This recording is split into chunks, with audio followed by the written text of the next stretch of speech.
Ahmedabad airport પર પકડાયો 4 કરોડનો હાઇબ્રિડ ગાંજો। સીઆઈડી ક્રાઇમ અને કસ્ટમ વિભાગનું સંયુક્ત ઓપરેશન। યુવતી બેંકોકથી અમદાવાદ ગાંજો લઈને આવી હતી અને ટ્રોલી બેગમાં છુપાવી ગાંજો લઈને આવી હતી આ યુવતી અને કસ્ટમ વિભાગે ગાંજાને લઈને તપાસ શરૂ કરી છે।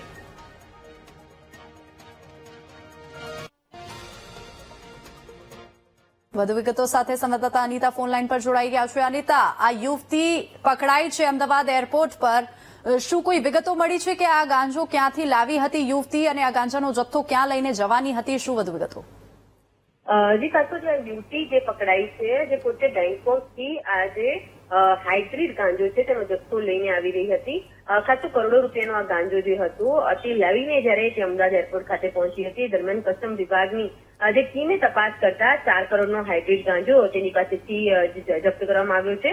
ટ્રોલી બેગની અંદર તે છુપાવીને લઈને આવી રહી હતી। દરમિયાન કસ્ટમ વિભાગને શંકા જતા તેની બેગ ચેક કરી હતી અને પોતાની બેગ ગુમ થઈ હોવાની પણ આ યુવતીએ પહેલા ફરિયાદ કરી હતી અને બાદમાં જયારે આ શંકાસ્પદ બેગ મળી આવી હતી તો તેની અંદરથી જે ગાંજો મળી આવ્યો હતો। ખાસ સીઆઈડી ક્રાઇમ અને કસ્ટમ વિભાગની સંયુક્ત ટીમ દ્વારા આજે સર્ચ કરવામાં આવી હતી। દરમિયાન આ યુવતી જે ગાંજો લઈને આવી હતી તેનો ભાંડો ફૂટી ગયો હતો। ખાસ તો બેંકોકથી આ ગાંજો તે કોને આપવા માટે લઈને આવી રહી હતી અને 4 કરોડની કિંમતનો આ ગાંજો તે કેવી રીતના લઈને આવી રહી હતી અને તેની સાથે અન્ય કોણ કોણ સંડોવાયેલો છે તે તમામ મુદ્દે હાલ તો આ યુવતીની ધરપકડ કરીને તેની વિરુદ્ધ વધુ તપાસ હાથ ધરવામાં આવી છે। જી અનિતા, આભાર સમગ્ર માહિતી બદલ।